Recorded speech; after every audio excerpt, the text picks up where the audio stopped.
Did you guys know that Helen of Sparta had a slave or handmaiden by the name of Aethra? And this Aethra was actually a very powerful woman.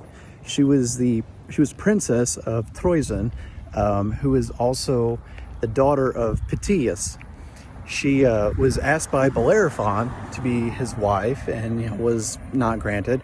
But she would later be the wife of King Aegeus of Athens, and she would also become later the mother of Theseus. So you think of the Minotaur, that Theseus, she was his mother.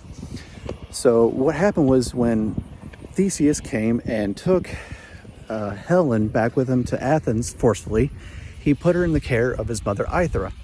Well, when Helen's brothers, the Dioscoroi, Castor and Pollux, went to Athens, they took their sister back, and they in turn forcibly took Aethra to be Helen's slave or handmaiden, if you want to be euphemistic.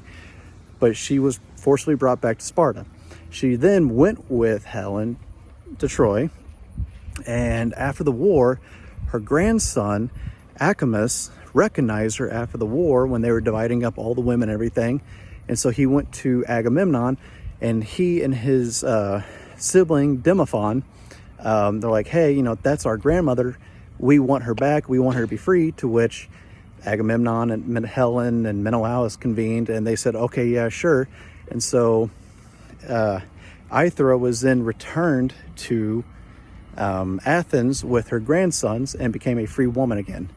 It's not very often that a story has a good ending in Greek mythology, or at least when it comes to prince, princess, etc.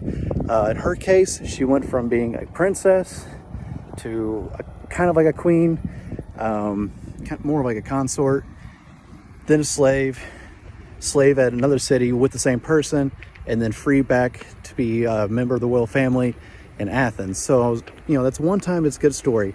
Also, fun fact, Aethra is what the Greeks used to call the upper air, but could also be translated as the bright sky. So, fun factoid.